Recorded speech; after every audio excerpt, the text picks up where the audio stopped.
السلام علیکم ورحمۃ اللہ وبرکاتہ، نحمده ونصلی علی رسولہ الکریم، اما بعد فاعوذ باللہ من الشیطان الرجیم، بسم اللہ الرحمن الرحیم، رب اشرح لی صدری ویسر لی امری واحلل عقدۃ من لسانی یفقہوا قولی۔ الہدیۃ، تحفہ، گفٹ۔ عن ابی ہریرہ قال قال رسول اللہ صلی اللہ علیہ وسلم تہادوا تحابوا، رواہ ابی یعلا۔ سیدنا ابو ہریرہ رضی اللہ عنہ سے روایت ہے، نبی اکرم صلی اللہ علیہ وسلم فرماتے ہیں، آپس میں ہدیہ لیا دیا کرو، اس سے باہمی محبت پیدا ہوگی۔ انسانی معاشرہ پتھروں سے بنا ہوا نہیں ہے، انسانوں سے بنا ہوا ہے۔ ایک دیوار میں چنی ہوئی اینٹیں سال ہا سال تک ایک ساتھ رہتی، لیکن ان کا آپس میں کوئی تعلق نہیں ہوتا۔ تعلق ہونے کے باوجود وہ ایک دوسرے کے ساتھ بہت جڑی ہوئی ہوتی، لیکن ان کے درمیان احساسات نہیں ہوتے، کوئی جذبات نہیں ہوتے، کوئی محبت نہیں ہوتی، کوئی تعلق نہیں ہوتا۔ لیکن اس کے برعکس انسانوں کے اندر اللہ سبحانہ وتعالی نے جہاں عقل اور شعور رکھا ہے، وہاں خوبصورت جذبات بھی رکھے ہیں۔ انسان حساس ہوتے ہیں، ان کے اندر احساسات ہوتے ہیں۔ انہی احساسات کی وجہ سے ان کے اندر ایک دوسرے کے لیے کشش ہوتی ہے۔ ایک خوشگوار انسانی معاشرے کے لیے بے حد ضروری ہے کہ ان کے درمیان تعلقات اچھے ہوں۔ مل جل کر رہنے کے لیے اچھے تعلقات بے حد ضروری ہیں، اور اچھے تعلقات کے لیے اجنبیت دور کرنا ضروری ہے۔ اگر لوگ دیوار کی اینٹوں کی طرح ایک دوسرے کے قریب ہوں، لیکن اسی طرح اجنبی ہوں، ایک دوسرے کے لیے کوئی جذبات اور احساسات نہ رکھتے ہوں،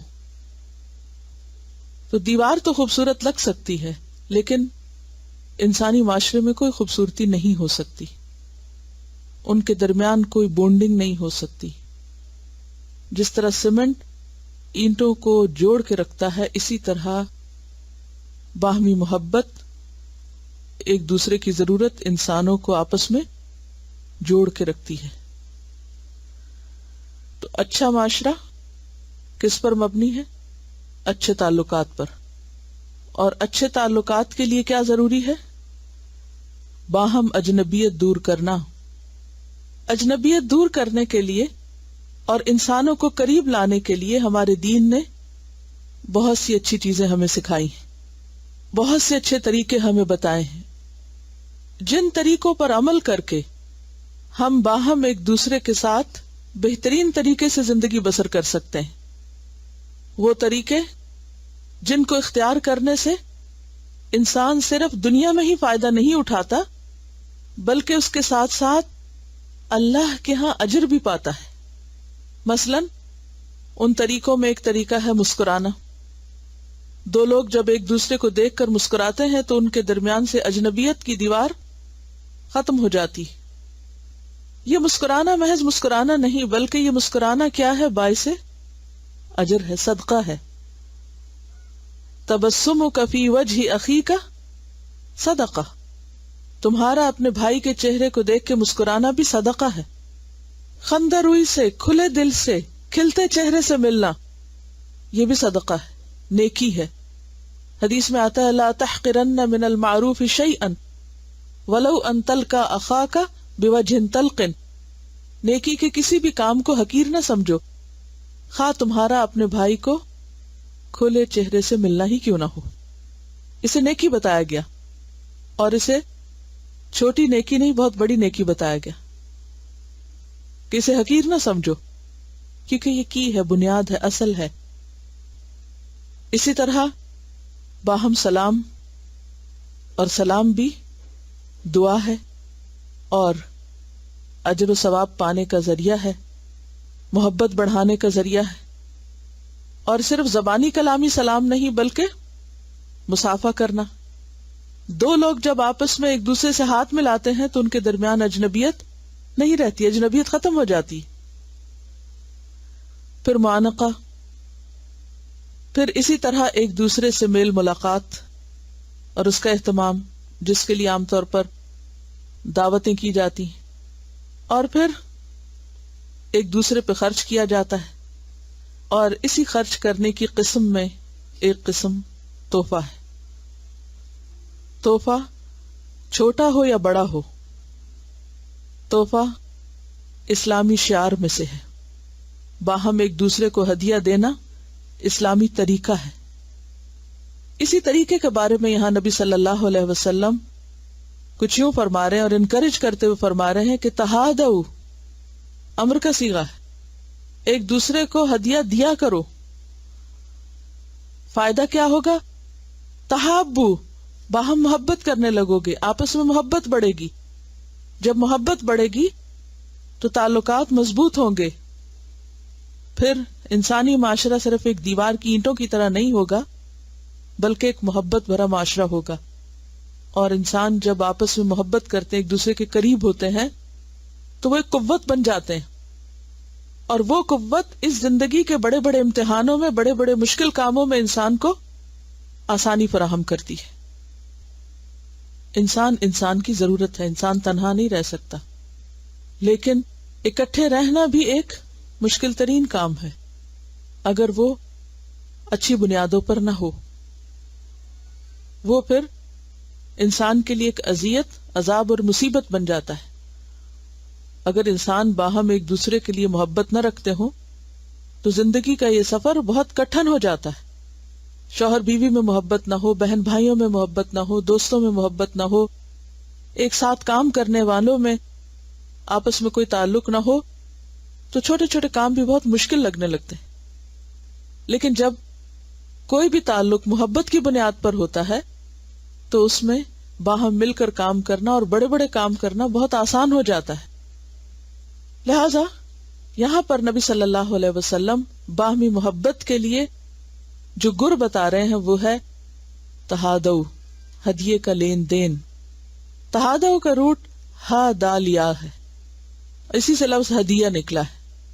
ہدیہ عربی میں تحفے کے لیے بھی ہوتا ہے اور دلہن کے لیے بھی لفظ استعمال ہوتا ہے، کیونکہ دلہن بھی کیا ہوتی، شوہر کے لیے تحفہ ہی ہوتی، جس کو اس کے ماں باپ ایک لمبے عرصے تک پالتے ہیں، پوستے ہیں، تیار کرتے ہیں اور ایک بہترین شکل میں پھر اس کے شوہر کے پاس بھیج دیتے ہیں.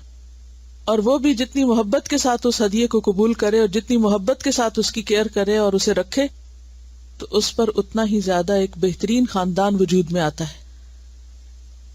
تو تہادو کا روٹ جو ہے، اسی سے ہدن، ہدایت بھی آتی ہے، راہ دکھانا. تو گویا ہدیہ اچھے تعلقات کی راہیں دکھاتا ہے، انسان کے لیے زندگی کے راستے آسان کرتا ہے. اور جب یہ باب فعل میں آیا تو ہادہ کا لفظی معنی ہوتا ہے اپنا اپنا کھانا لا کر ساتھ کھانا، یعنی اس کا لٹرل میننگ ہے. ایک ہوتا نا ہدا، ہا دالیا، اور ایک ہے ہادا الف کے ساتھ، جیسے فعل اور فاعل میں فرق ہے. تو ہادا کا معنی کیا بن جاتا ہے؟ One dish party. اب اس میں کیا ہے، سب صرف اپنے لیے نہیں لا رہے کھانا بلکہ دوسروں کے لیے بھی لا رہے، اس میں شیئرنگ ہوتی. آپ لائے ہیں کسی کو کھلانے کے لیے، کوئی لایا ہے آپ کو کھلانے کی، اور ہر ایک کیا کر رہا ہے، ایک دوسرے کو کھلا رہا ہے. تو اس طریقے پر مل بیٹھ کے جو کھانا کھایا جاتا ہے اس کی اصل بھی یہی ہے، یعنی اس سے محادات بنتا ہے پھر، یعنی باہم ایک دوسرے کے ساتھ مل جل کر کھانا پینا اور ایک دوسرے کو ہدیہ دینا. اور تہادہ جب باب تفاعل ہے تو اس میں بھی باہم لین دین کی بات ہے، لیکن یہ پھر خاص طور پر ہدیے یہ تحفے کے لیے ہوتا ہے، خواہ وہ کھانے کی شکل میں ہو یا پھر وہ کسی بھی اور شکل میں ہو.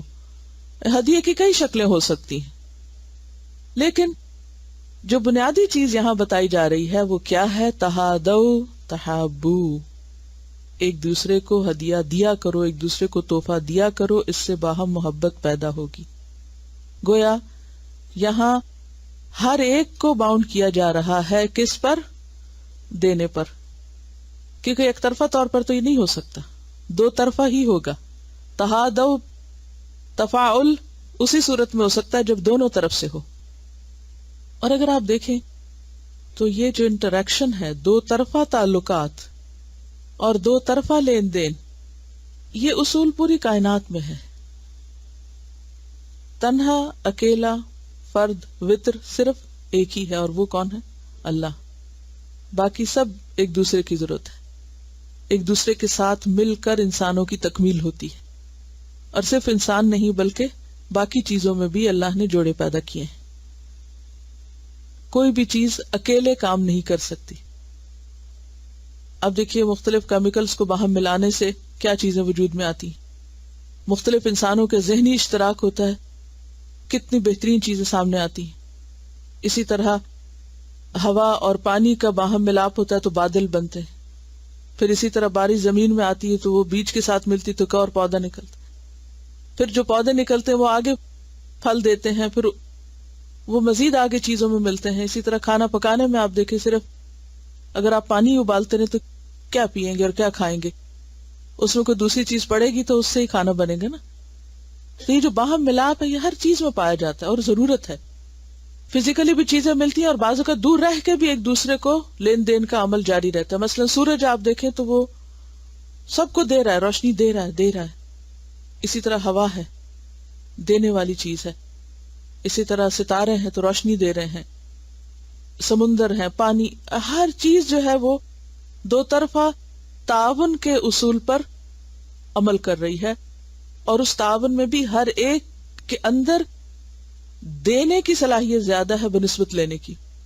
مثلا سورج ہم سے تو کچھ نہیں لیتا، لیکن کیا کر رہا ہے؟ دے رہا ہے۔ ہم واپس اس کو تو نہیں لوٹا رہے، لیکن جو کچھ اس سے لے رہے ہیں اس کے نتیجے میں ہم دوسری طرف فائدہ پہنچاتے ہیں۔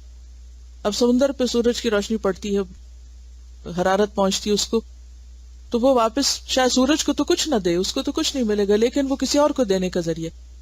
تو بعض اوقات ایک دوسرے کو آمنے سامنے دیا جاتا ہے، اور بعض اوقات ایک پورا سائیکل چلتا ہے۔ آپ کو کسی نے دیا، آپ نے آگے کسی کو دیا، اس نے کسی کو، اور پھر سائیکل گھوم کے وہیں مکمل ہو گیا۔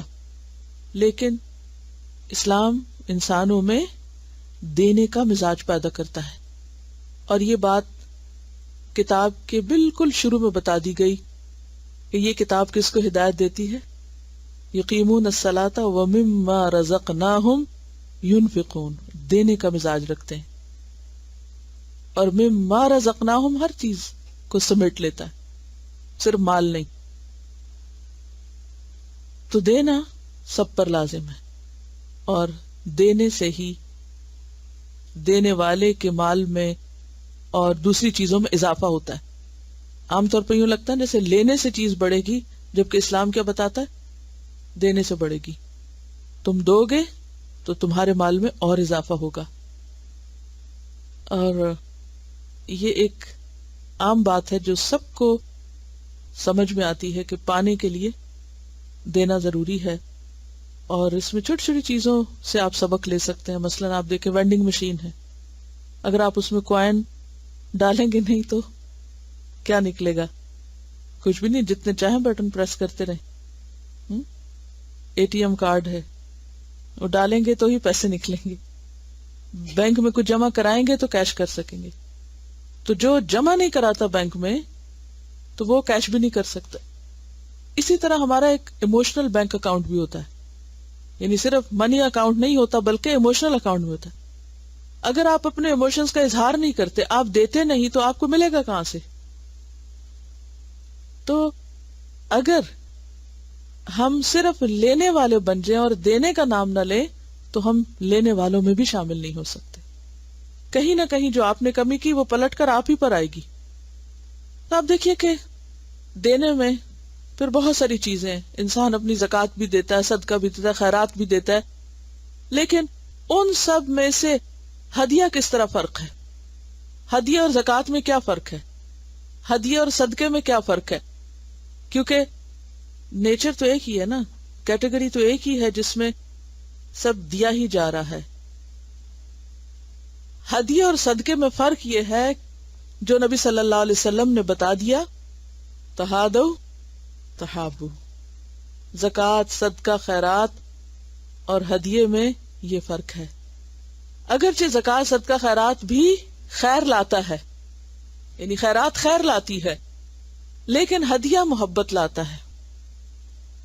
عموماً یہ کہا جاتا ہے نا کہ صدقہ بلاؤں کو ٹالتا ہے، تو ہم سمجھتے کہ شاید کسی پراسرار طریقے سے کہیں بلائیں بیٹھی ہوئی ہیں اور وہ واپس چلی جاتی ہیں جب ہم کوئی کالا بکرا ذبح کر دیتے ہیں.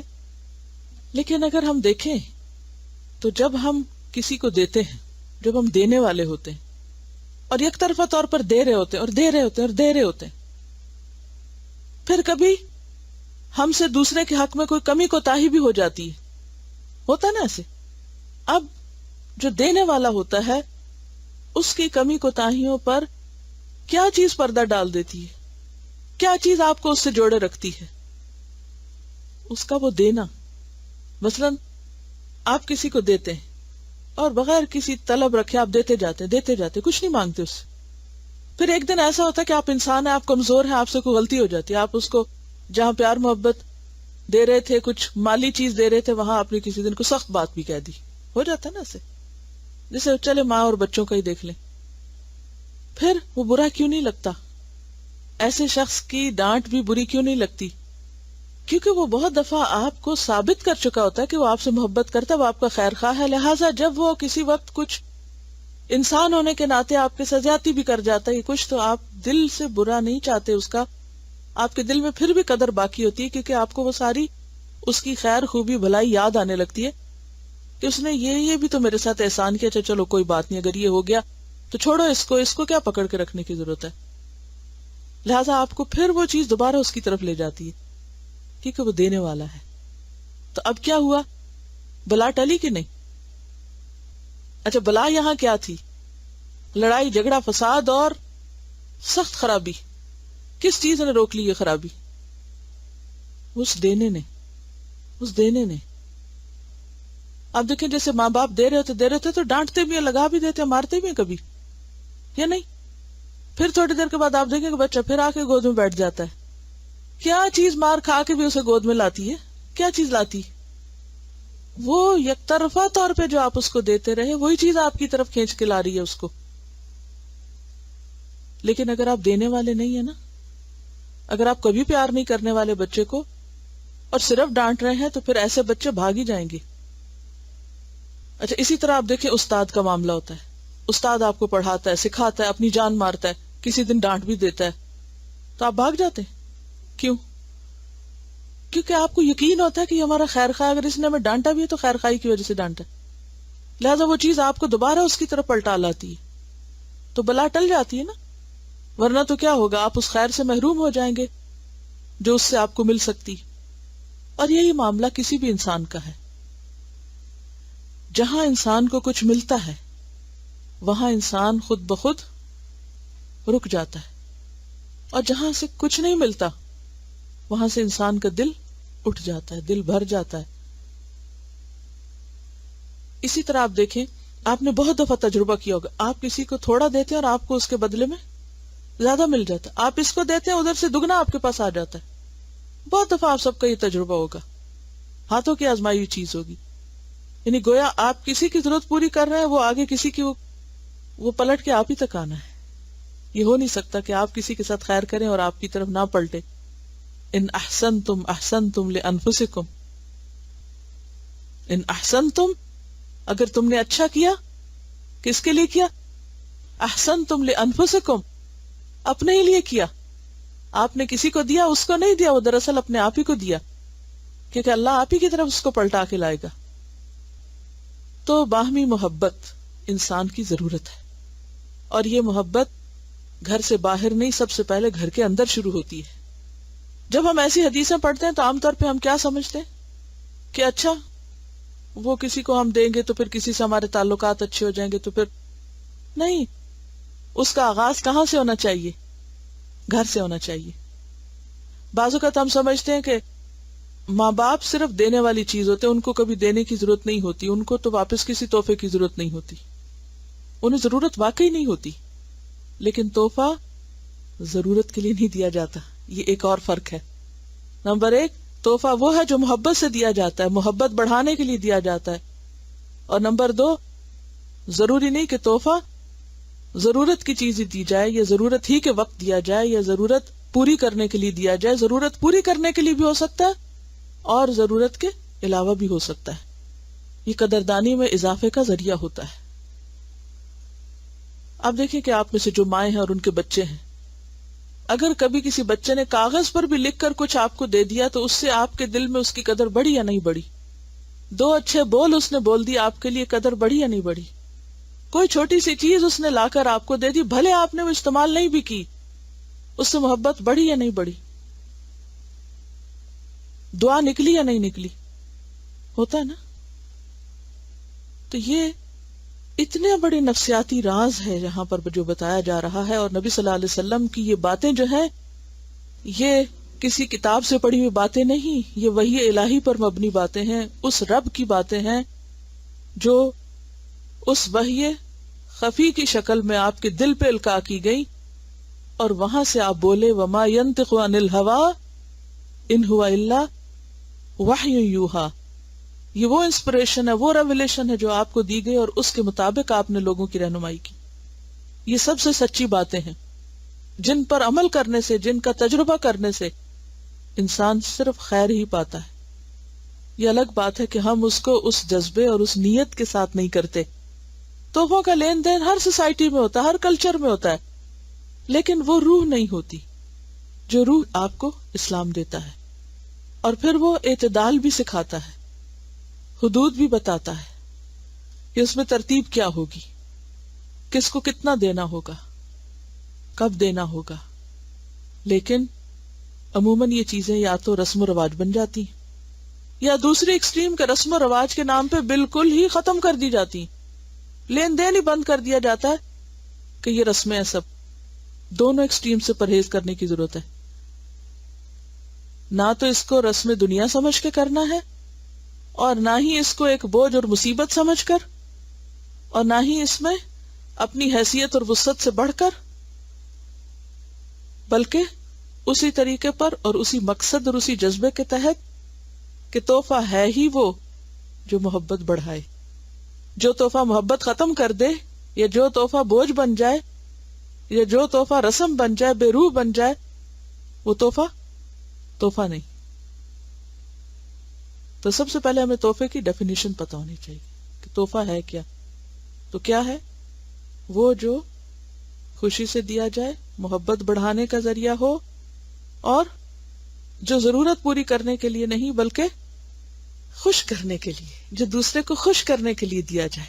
ضروری نہیں کہ وہ بہت بڑی چیز ہو اور بہت قیمتی چیز ہو، وہ کوئی سونے کا ڈھیر ہو تو تبھی تحفہ ہوگا. نہیں، وہ چند لفظ بھی ہو سکتے ہیں، وہ کوئی بھی چیز ہو سکتی جس کا مقصد محبت بڑھانا ہے.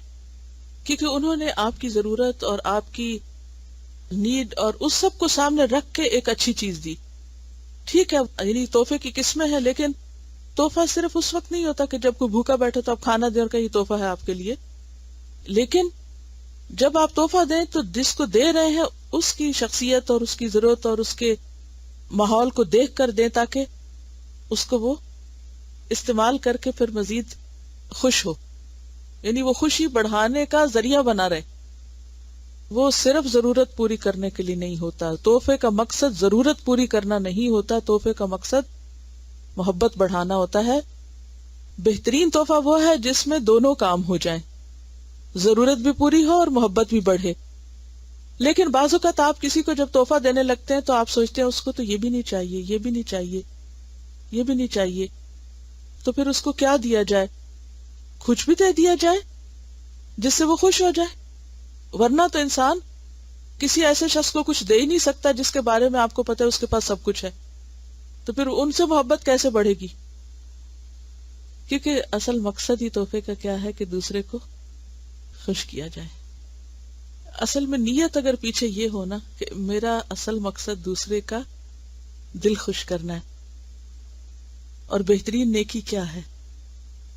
کسی مومن کے دل میں خوشی پیدا کر دینا۔ اس میں ایک بات یہ ہے کہ جب تحفہ دینے کی بات آتی ہے تو عموماً ہمارے ذہن میں کیا خیال آتا ہے؟ ہم گفٹ کب خریدتے ہیں؟ کس کے لیے خریدتے ہیں؟ کیا خریدتے ہیں؟ تھوڑی دیر کے لیے سوچئے کہ آپ نے سب سے زیادہ گفٹ کس کو دیے ہیں؟ کہاں سے آغاز کیا ہے؟ کیا صرف اس کو جس نے آپ کو دیا، یا آپ نے آغاز کیا، یا آپ نے صرف کوئی بدلہ چکانے کے لیے دیا، یا محض محبت کے اظہار کے لیے دیا؟ اور پھر یہ سوچئے کہ آپ نے اپنے گھر والوں کو، اپنے قریبی لوگوں کو کیا دیا ہے۔ دیکھیے بچوں کو مثلاً ہم ان کی ضرورت کی، ان کی ڈیمانڈ کی بہت سی چیزیں دیتے رہتے ہیں نا، لیکن کبھی کوئی چیز یہ کہہ کے بھی دیں کہ یہ گفٹ ہے تمہارے لیے، اس کا اثر اور ہوتا ہے نا۔ آپ مثلا یونیفارم ان کو خرید دیں، اسکول بیگ خرید دیں، کتابیں خرید دیں، اسٹیشنری لے دیں، یہ تحفہ نہیں ہے، یہ کیا ہے؟ ضرورت۔ کسی دن کوئی ایسی چیز لے کر دیں کہ جس کو آپ یہ کہہ کے کہ یہ گفٹ لائی ہوں تمہارے لیے، اس سے آپ دیکھیں کہ چاہے وہ معمولی چیز ہو، اس سے جو اثر ہوگا وہ نہیں کہ جو آپ ڈیروں ضرورت کی چیزیں لا کے دیں گے، اس کو تو اپنا حق سمجھتے ہیں، فار گرانٹیڈ لیتے ہیں کہ تو لینا ہی چاہیے ان کو ہمارے لیے، لیکن ہم بعضوں کا سوچتے ہیں کہ شاید یہ تکلف ہے، اور گھر والوں سے کیا تکلف۔ اصل بات یہ کہ ہمیں صدقے تحفے کا فرق نہیں پتا کہ مقصد پیچھے کیا ہے۔ مقصد کو سامنے رکھ کے اگر آپ کام کریں گے تو اس کا اثر بھی ویسا ہی ہوگا۔ وہ سوال لکھے نا میں نے آپ سے بولے، یہ صرف سنے تھے، کیا بولے تھے سوال؟ گفٹ کب خریدتے ہیں؟ کس کے لیے خریدتے ہیں؟ کتنی قیمت کا خریدتے ہیں؟ کتنے عرصے بعد خریدتے ہیں؟ سب سے زیادہ کس کو دیے؟ کیا کوئی اعتدال ہے اس میں؟ اور کیا عدل بھی ہے؟ کیونکہ بعض اوقات اپنی اولاد کو دیتے ہوئے بھی ہم عدل سے کام نہیں لیتے، ایک کو زیادہ دے دیتے ہیں اور دوسرے کو کم دیتے ہیں، اس سے کیا نقصان ہوتا ہے؟ جیلسی، بچوں کے درمیان نفرت پیدا ہو جاتی ہے۔ تو مقصد ہے باہم محبت پیدا کرنا۔ سب سے زیادہ کس کو دیے؟ گھر کے اندر دیے کہ باہر دیے؟ ابتدا خود کی ہے، کیونکہ اسلام نے ہمیں دینے کی ترتیب بھی بتائی ہے، خواہ ہم صدقہ کریں یا تحفہ دیں، ترتیب بھی بتائی ہے۔ صحیح مسلم کی روایت ہے، ثوبان رضی اللہ تعالی عنہ سے، رسول اللہ صلی اللہ علیہ وسلم نے فرمایا، افضل دینار ينفقه على عیالہ ودینار على دابته فی سبیل اللہ ودینار ينفقه على اصحابہ فی سبیل اللہ۔ صحیح مسلم۔ کیا معنی ہے؟ افضل دینار، سب سے افضل دینار، بہترین چیز جو انسان خرچ کرتا ہے، یعنی اجر کے اعتبار سے، ينفقه خرچ کرتا ہے اس کو، علی عیالہ اپنے عیال پر، اپنے گھر والوں پر۔ پہلا حق کس کا ہے؟ اپنے گھر والوں کا، یعنی اپنے بیوی بچے، ماں باپ، بہن بھائی۔ ودینار، اس کے بعد وہ دینار، علی دابتہ فی سبیل اللہ، جو اللہ کے راستے میں جانے والی سواری پہ خرچ کرتا ہے، گاڑی کا فیول جو اللہ کے راستے پر نکلنے کے لیے آپ ڈالتے ہیں، بعض اوقات تو بہت بھاری بھی لگتا ہے نا۔ وَدِينَارٌ يُنْفِقُهُ عَلَى أَصْحَابِهِ فِي سَبِيلِ اللَّهِ، اور وہ دینار جسے وہ خرچ کرتا ہے اپنے دوستوں پر، ساتھیوں پر جو اللہ کے راستے میں ہیں، اللہ کے راستے میں نکلے ہوئے ساتھیوں پر جو خرچ کرتا ہے۔ اب آپ دیکھیے ترتیب، نمبر 1 گھر، اس کے بعد سفر، راستہ، اور اس کے بعد گھر سے باہر کے وہ لوگ جن سے اس کی میل ملاقات ہوتی ہے اللہ کے نام پر۔ ہمارے تو شاید سوچ میں بھی نہ ہو یہ ترتیب، اور کبھی اس کا خیال بھی نہ کیا ہو. اسی لیے ہمارے کام ہمارے لیے بوجھ ہو جاتے ہیں, ہم انجوائے نہیں کرتے. اگر یہ سب چیزیں ہم شعور کے ساتھ کریں تو ان کو ہم انجوائے کریں, اپنے گھر والوں کو دینے میں بھی خوشی محسوس کریں. اور اس کے بعد اگر اللہ کے راستے میں ہم کچھ خرچ کر کے, جہاز کا ٹکٹ لے کے یا گاڑی پہ بیٹھ کے یا بس کا کرایہ دے کر یا اپنی گاڑی میں پیٹرول ڈال کے نیکی کے کام کے لیے, خیر اور بھلائی کے کام کے لیے, اللہ کے دین کی تبلیغ اور خدمت کے لیے نکلتے ہیں, تو وہ بہترین مال ہے صدقے کا جو ہم خرچ کر رہے ہیں. اور پھر جن لوگوں کے پاس جا رہے ہیں ان ساتھیوں پہ خرچ کرنا, مثلا آپ کا ایک دوسرے پہ خرچ کرنا, ایک دوسرے کی ضروریات پوری کرنا, ایک دوسرے کو کچھ دینا. اور ہر ایک پھر اپنی حیثیت کے مطابق, ضروری نہیں کہ وہ بہت بڑا مال اٹھا کے انسان کسی کے حوالے کر دے. چھوٹی چھوٹی چیزیں, یہ سب اجر و ثواب کی چیزیں. اور اگر اس میں محبت کا عنصر بھی شامل ہو جائے, وہ صرف صدقہ نہ ہو, ہدیہ بھی ہو, تو ایک درجہ اور آگے, کیونکہ مقصد اور بڑا ہو گیا. اس حدیث کو ذرا پڑھیے آپ, کیونکہ یہ زبانی یاد ہونی چاہیے. تہادوا تحابوا.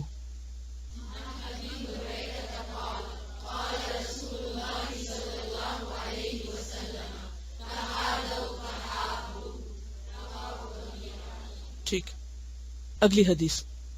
عن عائشة رضی اللہ عنہا قالت كان رسول اللہ صلی اللہ علیہ وسلم يقبل الهدیة ويثيب عليها. رواہ البخاری کتاب الہبة وفضلها. سیدہ عائشہ رضی اللہ عنہا سے روایت ہے کہ رسول اللہ صلی اللہ علیہ وسلم ہدیہ قبول فرما لیا کرتے اور اس کا بدلہ بھی دیا کرتے تھے. پڑھے.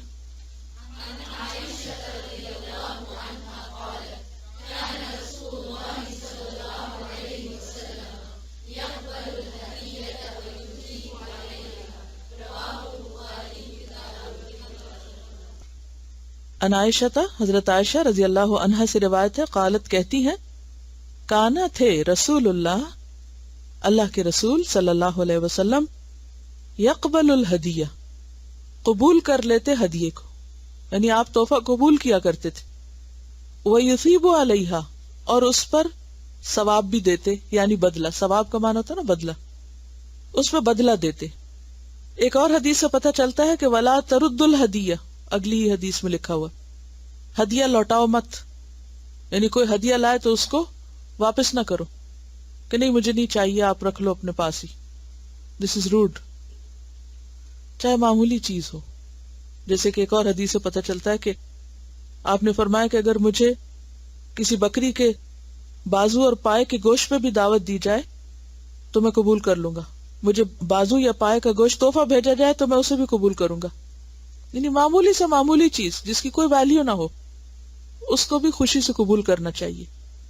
آپ دیکھیں کہ تھوڑی دیر کے لیے سوچیں, اگر کوئی شخص خوشی سے آپ کو کچھ دے رہا اور آپ اس کو واپس رکھ دیتے ہیں تو اس کا نقصان کیا ہوگا؟ مقصد تو ختم ہو گیا.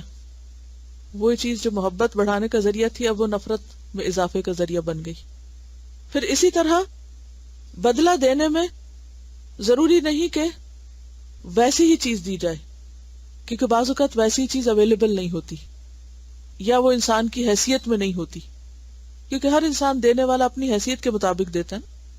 احسن کیا ہے, اذا حییتم بتحیۃ فحیوا باحسن منها او ردوها. لیکن بعض اوقات اتنا بھی نہیں لوٹا سکتا انسان, تو ایسی صورت میں کوئی دوسرا طریقہ بھی ہو سکتا ہے. اور وہ کیا ہو سکتا ہے؟ دعا دی جا سکتی, اس شخص کی تعریف کی جا سکتی, کیونکہ حدیث میں آتا ہے جس شخص کو کوئی چیز دی جائے اور وہ اس کا بدلہ دینے کی قدرت رکھتا ہو تو اسے چاہیے کہ بدلہ دے. اگر بدلہ نہ دے سکے تو تعریف کرے, بدلہ نہ دے سکتا ہو تو کیا کرے؟ اس کی تعریف کرے. ضروری نہیں اس کے سامنے, اس کے پیچھے بھی. اور جس نے تعریف کی اس نے شکر ادا کیا, اور جس نے چھپایا اس نے ناشکری کی. یہ بھی بدلہ دینے کا ایک طریقہ ہے.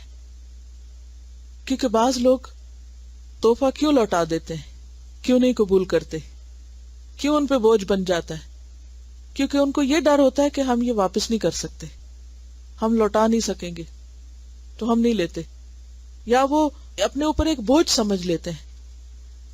تو ایسی صورت میں ان کا کیا دل ہوتا ہے کہ پھر یہ اسی کو دے دیا جائے واپس. نہیں، ضروری نہیں کہ وہی لوٹایا جائے. ایسا کرنا تو منع ہے، وہ نہیں لوٹاؤ. کیا کرو؟ اس کے بدلے میں جو توفیق ہے. اگر کسی مادی شکل میں کچھ نہیں تمہارے پاس یا تم نہیں وہ کر سکتے تو ایسی صورت میں کیا ہے؟ دعا دے دو، اس کی تعریف کر دو، منہ پہ خوشامد نہیں، کسی اور سے، اس کی پیٹھ پیچھے. تو یہ سب کیا ہے؟ بدلہ دینے میں شامل ہے. اور جب انسان کے لیے ممکن ہو کہ اسی شکل میں یا اس سے بہتر، تو وہ ضرور کرے کیونکہ یہ افضل ترین شکل ہے. تو نبی صلی اللہ علیہ وسلم کا طریقہ اور اسوہ کیا ہے؟ کان رسول اللہ صلی اللہ علیہ وسلم یقبل الہدیۃ ویثیب علیہا، رواہ البخاری. ان کی ایک دوست نے اپنی ایک شادی کی 25ویں سالگرہ کے موقع پر لوگوں سے یہ کہا کہ وہ ان کو تحفہ نہ دیں بلکہ اس کی بجائے کسی رجسٹرڈ چیریٹی کو اسپانسر کر دیں. Very good idea. ایسا کیا جا سکتا ہے اگر کوئی خوشی سے کرنا چاہے، کیونکہ ثواب تو انہیں کو ملے گا نا. کسی ایک وقت میں کسی ایک موقع پر ایسا کیا جا سکتا ہے، لیکن پھر یاد رکھیے کہ اصل سنت ختم نہ ہونے پائے. مثلا اگر کسی ایک وقت میں ہم دیکھتے ہیں کہ کوئی ضرورت مند ہے، تو اس صورت میں ہم ایک وقتی طور پر ایک امینڈمنٹ کر سکتے ہیں، لیکن اس کو مستقل اصول نہیں بنایا جا سکتا. اصل اصول اور اصل کیا ہے؟ وہی جو نبی صلی اللہ علیہ وسلم کی سنت ہے. اعتدال اسی میں ہے، فائدہ بھی اسی میں ہی ہے. سہولت کے لیے کوئی بھی طریقہ کیا جا سکتا ہے، مقصد پیش نظر رہے. اگر آپ تحفے کے وقت صرف ایک ہی مقصد سامنے رکھیں کہ یہ ہمارے نبی کی سنت ہے اور محبت بڑھانے کا ذریعہ، اور صرف محبت بڑھانے کی نیت سے دیں، بھلے وہ ضرورت کا ہو اس کے، بھلے وہ اس کے لیے خوشی کا باعث ہو، کچھ بھی ہو، لیکن اس مقصد کو سامنے رکھیں تو انشاءاللہ سب خیر ہے. طریقہ کوئی بھی ہو سکتا ہے. ہر سوسائٹی کے کچھ نارمز ہوتے ہیں، ہر خاندان کے کچھ طریقے ہوتے ہیں، ہر علاقے کے کچھ اصول قاعدے ہوتے ہیں. مختلف مواقع پر لوگ کبھی کھانے کی چیزیں لاتے ہیں، کبھی پھول لاتے ہیں، کبھی کپڑے لاتے ہیں. کچھ علاقوں میں مخصوص چیزیں دینے کا رواج ہوتا ہے. مثلا کوئی خوشخبری لے کر آتا ہے تو اس کے بدلے میں اس کو کچھ دیا جاتا ہے. خوشی کے موقع پر کوئی خوشی کا پیغام لاتا ہے. مثلا ابو لہب کی لونڈی جو تھی، وہ نبی صلی اللہ علیہ وسلم کی پیدائش کی خوشخبری لائی، تو بھتیجے کی پیدائش کی خوشخبری سن کر اس نے اس کو آزاد کر دیا. تو کئی چیزیں ہوتی، یعنی تحفے میں یہ بھی ہوتا ہے کہ انسان ان چیزوں کا انتخاب کرے جس سے دوسرے کا دل بھی خوش ہو اور اپنے لیے ثواب اور صدقہ جاریہ کا ذریعہ بھی ہو. لیکن یہ بھی یاد رکھیے کہ اگر وہ چیز دوسرے کے لیے کسی بھی خوشی کا باعث نہیں اور بوجھ بن گئی ہے، اور آپ صرف اپنے لیے سیلفش ہو گئے کہ ثواب ہی کمانا ہے، تو اس سے بھی کیا ہوگا؟ روح ختم ہو جائے گی، مقصد فوت ہو جائے گا. مثلا آپ چاہتے ہیں کہ آپ کسی کو کوئی تحفہ دیں اور کوئی اچھی کتاب دینا چاہتے ہیں. اب آپ کو پتا ہے کہ جس شخص کو میں کتاب دے رہا ہوں اس نے نہ کبھی پڑھا ہے اور نہ پڑھنے کا نام لے گا وہ، اور نہ ہی اس کو کوئی شوق ہے پڑھنے کا. اب آپ اس کو بھلے اچھی سے اچھی کتاب لے جا کے دے دیں گے، وہ کیا کرے گا؟ ایک طرف رکھ دے گا یا کسی کو دے دے گا، اور ہو سکتا ہے وہ کہے یہ کیا تحفہ ہے. تو ایسی صورت میں آپ ایسا بھی کر سکتے ہیں کہ آپ اس کے مزاج و ضرورت کے مطابق کتاب بھی سلیکٹ کر لیں اور اس کے ساتھ اس کی کسی پسندیدہ چیز کو بھی رکھ لیں. مثلا اس کو کھانے کا شوق ہے تو آپ کیا کریں؟ کیا کھانے کا شوق ہے وہ کھانا بنا لیں یا لے لیں اور اس کے ساتھ ایک کتاب بھی رکھ کے دے دیں. تو وہ کیا ہوگا؟ بیلنس ہو جائے گا. وہ اس خوشی میں کہ میرے مرضی کی چیز آئی، وہ کتاب بھی پڑھ لے گا کیونکہ دل نرم ہو جائے گا نا. اور اگر ہم صرف کتاب اس کو دے کر آ جائیں گے تو وہ نہ ہمارا صدقہ جاری ہوگا، نہ وہ مقصد پورا ہوگا اور بات بگڑ جائے گی. تو حکمت کی ضرورت ہے. صرف اپنی مرضی اور اپنی چوائس مت دیکھیے، مقصد کو سامنے رکھیے. دل خوش کرنا ہے، محبت بڑھانا ہے. یہ کہہ رہی ہیں کہ انہوں نے ایسٹر کے موقع پر چاکلیٹ اور انڈرسٹینڈنگ اسلام کی کتاب جو ہے وہ دونوں ملا کے نیبرز کو دے دی. اب اگر آپ صرف انڈرسٹینڈنگ اسلام دیتے ایسٹر پر تو ریسائیکل میں ڈال دیتے ہو, تو وہ چاکلیٹ کے شوق میں شاید کتاب بھی کھول لیں. تو یہ حکمت بے حد ضروری ہے. انسانوں کے مزاج کو سمجھے, وہ چیزیں دیکھیں کہ وہ کہاں سے خوش ہو سکتے ہیں. تو 50-50 کر لیں, کچھ ان کی خوشی کا کام کر لیں, کچھ اپنی مرضی کا کام کر لیں. لیکن اگر آپ صرف اپنی مرضی کرنا چاہیں گے اور دوسرے کی رعایت نہیں رکھیں گے, کبھی تعلقات اچھے نہیں ہو سکتے. آگے چلتے ہیں.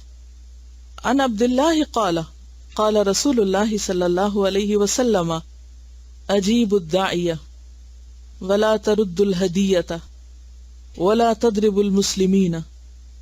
رواہ ابن حبان کتاب الحدر والاباحہ. سیدنا عبداللہ رضی اللہ عنہ سے روایت ہے کہ رسول اللہ صلی اللہ علیہ وسلم نے فرمایا, دعوت دینے والے کی دعوت کو قبول کرو, تحفہ مت لوٹاؤ اور مسلمانوں کو مت مارو.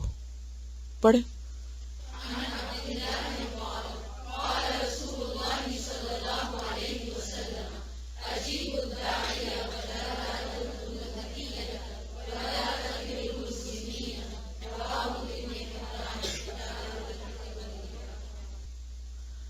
لفظی ترجمہ. ان عبداللہ قال قال رسول اللہ صلی اللہ علیہ وسلم. عبداللہ رضی اللہ عنہ سے روایت ہے کہ رسول اللہ صلی اللہ علیہ وسلم نے فرمایا, اجیبو جواب دو, لبیک کہو, الداعی پکارنے والے کی پکار کا, یعنی دعوت دینے والے کی دعوت کو قبول کرو. ولا ترد الہدیۃ اور نہ لوٹاؤ ہدیہ, ہدیہ واپس مت کرو.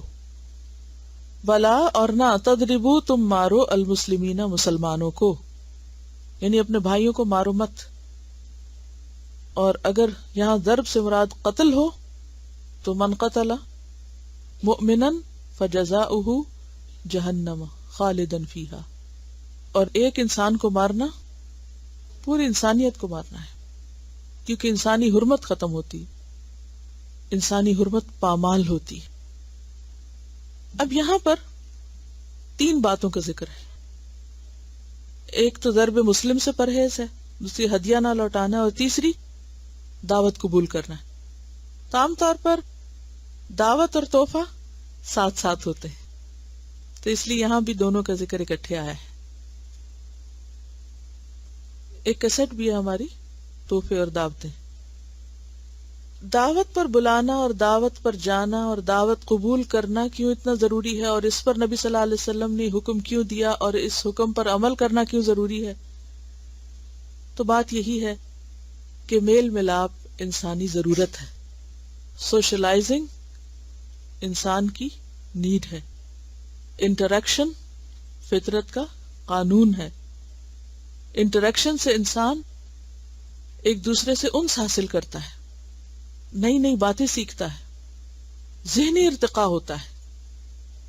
ذہنی ارتقاء کا کیا مطلب ہے؟ یعنی انسان کا دماغ کھلتا ہے,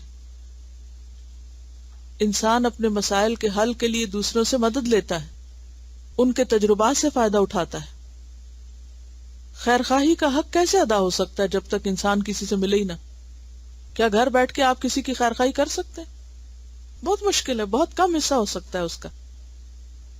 خیر خواہی اسی صورت میں ہوگی کسی کی جب آپ اس سے میل ملاقات کا کوئی سلسلہ کریں گے.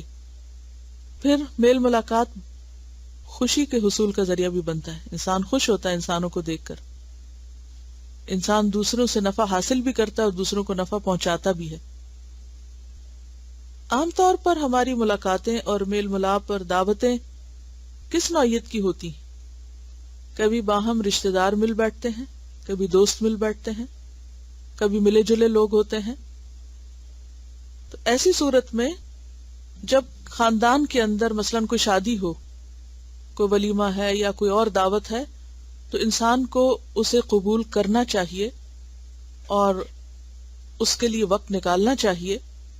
ہاں, اعتدال ہر جگہ ہی ضروری ہے. یہ نہیں کہ انسان اپنے فرائض کو چھوڑ کر دعوتوں کے ایک لمبے سلسلے کو شروع کر دے اور پھر انہی کو نبھاتا چلا جائے اور باقی ذمہ داریوں کو فراموش کر دے اور اسی کو زندگی کا مقصد بنا لے. بعض لوگوں نے اس چیز کو اس حد تک بڑھا لیا ہے کہ اب ان کے نزدیک اور کسی مجلس میں حاضر ہونا، مسجد میں جانا، کسی درس میں جانا، کچھ سیکھنا سکھانا، کہیں والنٹیئر کرنا، وہ سب کیا ہے؟ ایک دور کی بات ہے. اور زندگی کا مقصد کیا بن کے رہ گیا ہے؟ آج ایک گھر میں اکٹھے ہو رہے ہیں تو کل دوسرے میں اکٹھے ہو رہے ہیں، پرسوں تیسرے میں ہو رہے ہیں، اور بس کھانے پینے کی باتیں ہو رہی ہیں، ریسیپیز آپس میں شیئر کی جا رہی ہیں، اور ادھر ادھر کی باتیں، اور قصہ ختم. یعنی وہ ایک بالکل نفس کی پیروی کا ہی سلسلہ بن گیا. یہ تمام چیزیں بھی اگر حدود میں رہیں تو بے حد ضروری.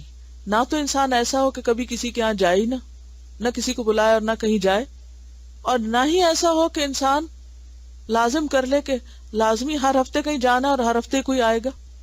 تو ضرورت کے تحت، اپنے حالات کے تحت، ماحول کے تحت جیسے بھی ممکن ہو انسان اس کا اہتمام کرے. لیکن اہتمام ضروری ہے، دعوت پر بلانا بھی اور دعوت قبول کرنا بھی.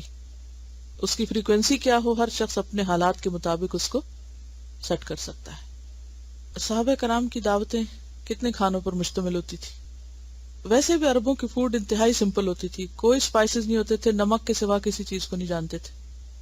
اسی طرح عموماً سنگل فوڈ ہوتی تھی، یعنی اگر میٹ کی ڈش ہے تو میٹ ہی ہے، اور اگر روٹی ہے تو ساتھ زیتون کا تیل لگا لیا. ابھی تک آپ دیکھیں گے کہ ان لوگوں کی ہیبٹس میں کوئی بہت زیادہ فرق نہیں آیا. آؤٹ ڈور کھانے میں تو پھر بھی ہے، لیکن گھروں میں جو ان کے پکتا ہے، اگر آپ کو کبھی ان لوگوں کے ساتھ رہنے کا اتفاق ہوا، اور خاص طور پر جو ابھی بھی بدوانہ زندگی بسر کرتے ہیں، تو بہت سمپل فوڈ ہے. اس موضوع پر ریاض الصالحین میں حدیث نمبر ہے 268 کہ رسول اللہ صلی اللہ علیہ وسلم نے فرمایا، بدترین کھانا ولیمے کا کھانا ہے، اس میں جو ضرورت مند خود آئے اس کو تو روک دیا جائے، اور جو انکار کرے اسے بلایا جائے، اور جس نے دعوت قبول نہیں کی اس نے اللہ اور اس کے رسول کی نافرمانی کی. اور صحیحین کی ایک اور روایت میں ہے کہ بدترین کھانا ولیمے کا کھانا ہے جس میں مالداروں کو بلایا جائے اور فقراء کو چھوڑ دیا جائے. تو اس سے کیا پتہ چلتا ہے کہ ایک طرف دعوت قبول کرنی چاہیے، اور دوسری طرف کسی بھی دعوت میں صرف مخصوص قسم کے لوگوں کو نہیں بلانا چاہیے، بلکہ سب کو اکٹھا کرنا چاہیے. یہاں جو موضوع ہے وہ یہ ہے کہ دعوت کا انکار نہ کرو، اسے قبول کرو، اور اگر کسی وجہ سے نہیں قبول کر سکتے تو اس کا واقعے کو معقول عذر ہونا چاہیے.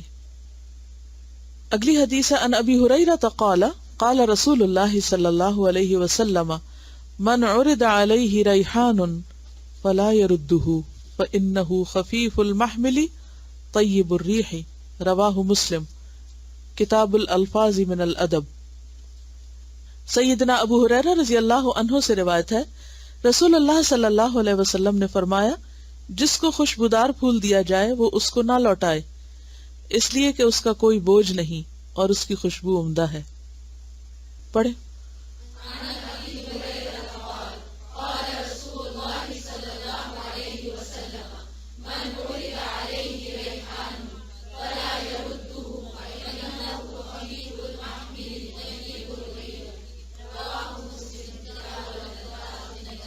لفظی ترجمہ.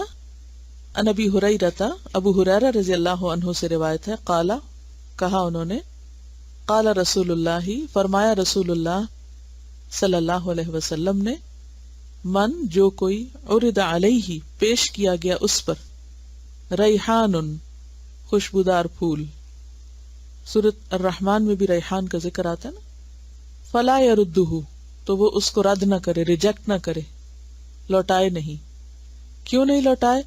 فإنہ پس بے شک وہ یعنی پھول، خفیف المحمل اٹھانے میں ہلکا ہے، خفیف لائٹ ہے، محمل حمل سے یہ جو چیز اٹھائی گئی، طیب الریح اچھی خوشبو والا ہے، طیب یعنی عمدہ ہے، ریح خوشبو کے اعتبار سے. تو گویا پھول بھی ایک بہترین تحفہ ہے، ہاں خوشبو والے ہوں. جب خوشبو والے نہیں ہوتے تو پھر اس کے اندر محبت بھی اتنی ہوتی ہے، پھر وہ صرف ایک آرٹیفیشل قسم کی نمائش تو ہے جو دینے والے کا روب جماری ہے لیکن لینے والے کو زیادہ فائدہ نہیں ہے اس سے. اصل میں یہ ہے کہ نبی صلی اللہ علیہ وسلم کی جو باتیں ہیں وہ لٹرل میننگ میں بھی بہت فائدہ مند ہے، اور اگر سمبولیکلی بھی ان کو لیا جائے تو اس کا بھی ایک بہت گہرا اثر ہوتا ہے عمل کرنے میں. کس طرح کہ اگر پھول آپ سلیکٹ کر رہے ہیں، خواہ وہ ایک ہی ہے لیکن اس میں خوشبو ہے، یا 2 پھول ہیں، وہ زیادہ بہتر ہیں بنسبت ایک بہت بڑے بوکے کے کہ جو انتہائی مہنگا ہے، بہت سارے پیسے اس پہ لگائے گئے لیکن کوئی اس کے اندر خوشبو نہیں ہے. تو اس معاملے میں بھی اعتدال، کبھی تحفے کی کوانٹٹی اور اس کی کثرت کے اوپر نہ جائیں. کس چیز پر جائیں؟ اس کے فائدے پر اور اس کے اثر پر، تاثیر پر. کیونکہ مقصد کیا ہے تحفہ دینے کا؟ محبت بڑھانا، محبت میں اضافہ.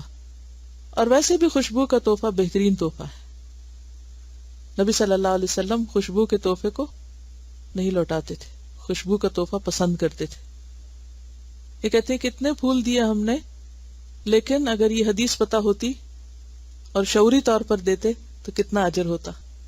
اس لیے جاننا کتنا ضروری ہے. جاننے والے اور نہ جاننے والے برابر نہیں ہوتے. معاملات میں بھی، عمل میں بھی، اگر واقعی وہ علم ہو. ایک تو ہے نا بس کتاب کورس پڑھ لیا، اور ایک یہ ہے کہ جو کچھ پڑھا وہ عمل کے لیے لیا، باشعور انسان بننے کے لیے لیا اس کو، اور جب عمل کر رہے ہو تو اس کے ساتھ روح اور شعور بھی شامل ہو گیا.